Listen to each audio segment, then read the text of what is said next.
Hey, what's up guys? Welcome back to the channel. Welcome back to another video.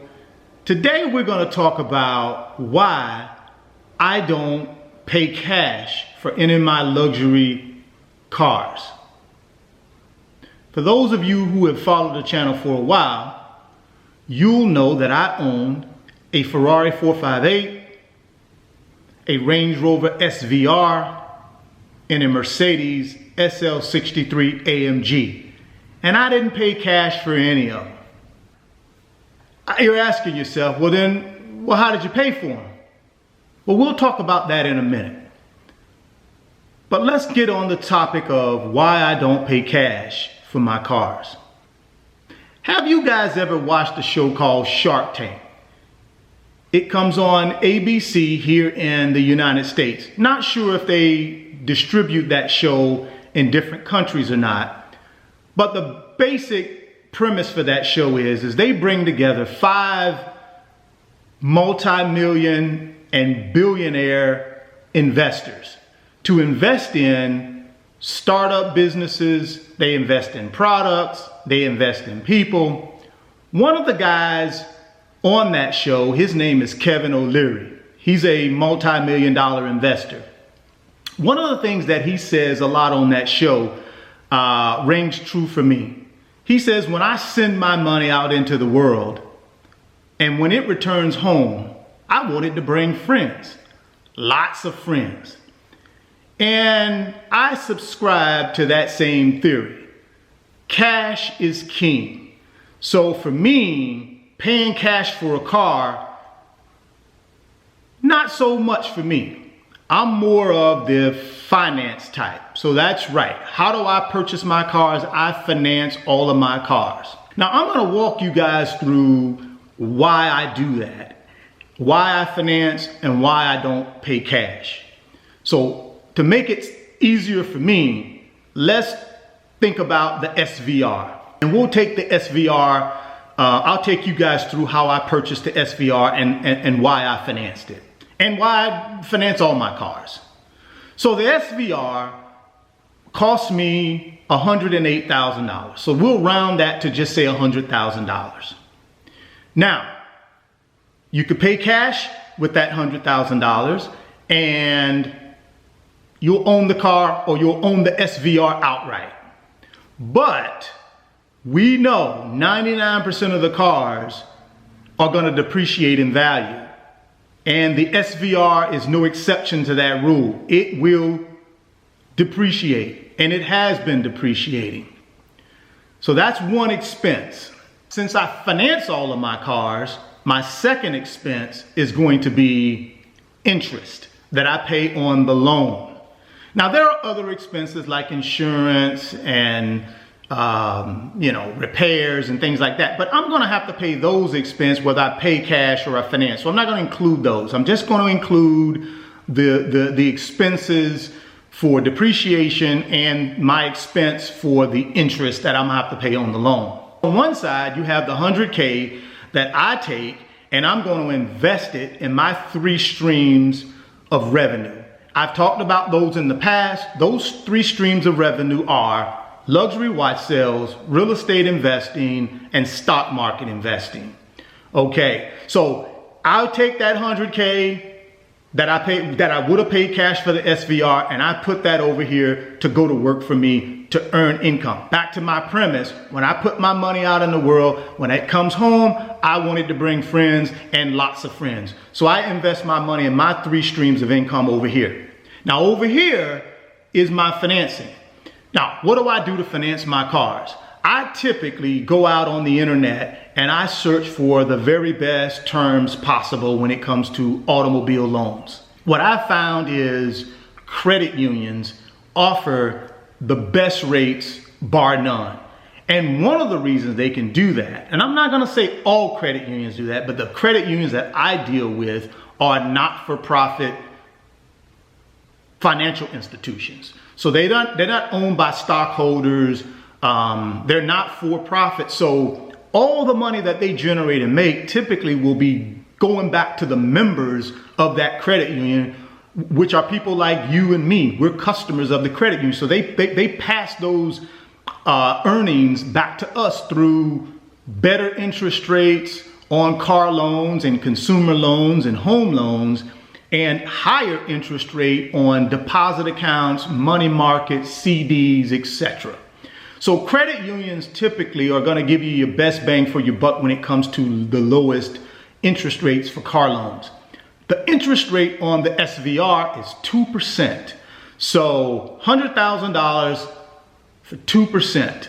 That's the interest rate per year. And it's a simple interest loan, so there are no compounding interest on this particular loan. So it's simple interest. What basically that means is each year as your balance decreases or you pay down your principal, the interest rate will only be applied monthly to whatever the outstanding balance is. And then over time, that interest will continue to go down that you pay monthly on that car payment. My goal for the SVR was to keep it for 3 years.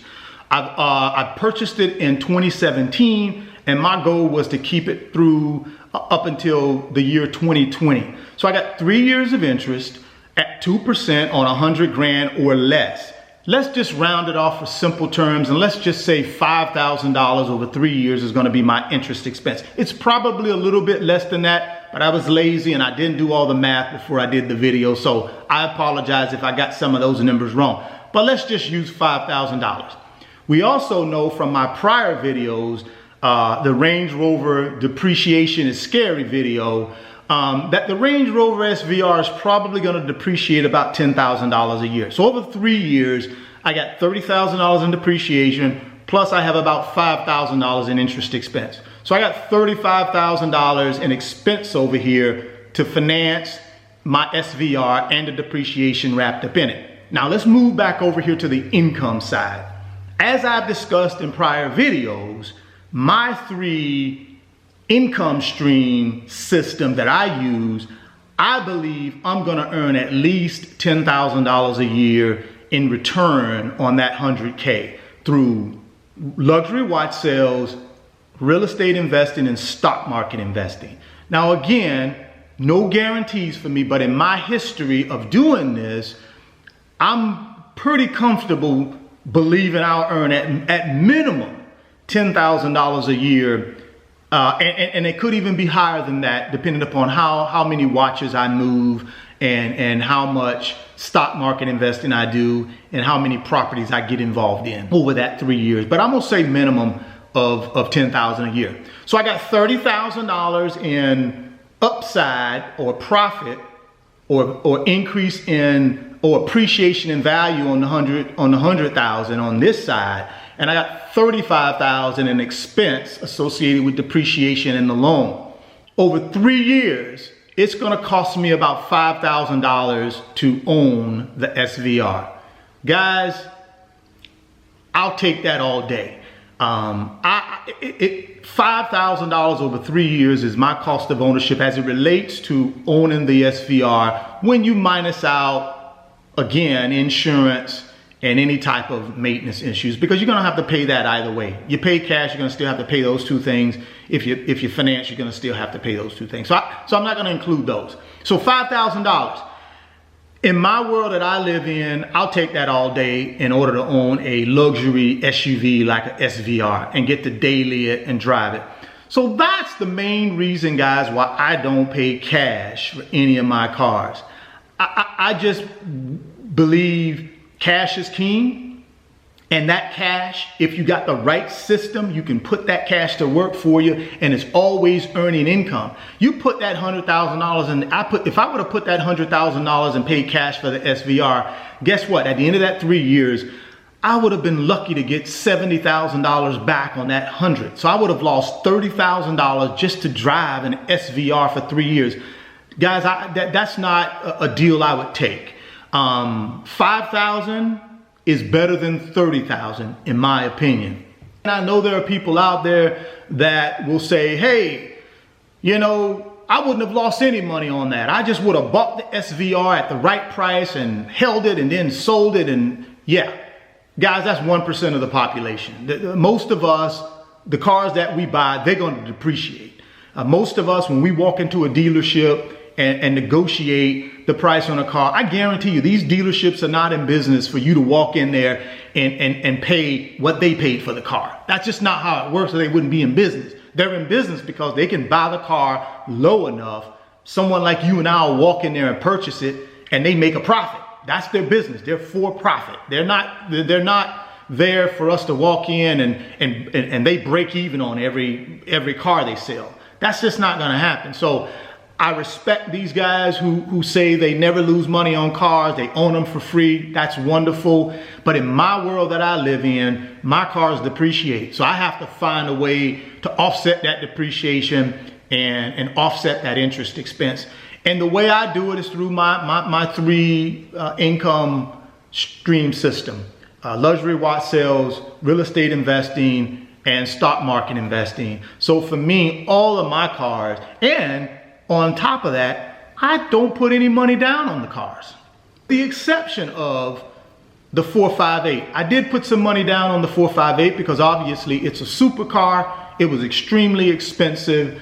And in order for me to do what I needed to do from a financial standpoint, I did take some money out, but I had already saved that money, and that money was earmarked for the 458. It wasn't anything that I just had to pull out of the blue. That money I had already put aside. I had already earned money through my three channels, and it was specifically set aside for the 458. But outside of that, SVR, SL63, AMG, I didn't put any money down. I financed 100% of what I paid for the car and the SUV. And I don't have any regrets for that, because again, guys, cash is king. In my world, cash is king. So me sticking $175,000 in two cars and that money not being in the stock market, or I'm not able to buy watches and remarket and make money off, that's not gonna do it for me. I have to have that money deployed. So just like Mr. O'Leary said from Shark Tank, when I send that money out and when it comes home, it needs to bring some friends, and a lot of friends. So guys, I hope this video was helpful. I had been getting several comments from subscribers asking, hey man, how do you buy your cars? Do you finance them? Do you pay cash? Do you lease them? So I thought I'd make this quick video just to kind of give you guys some insight to my thought process when I'm looking to buy luxury cars and how I pay for them. If it was helpful, guys, give me a thumbs up.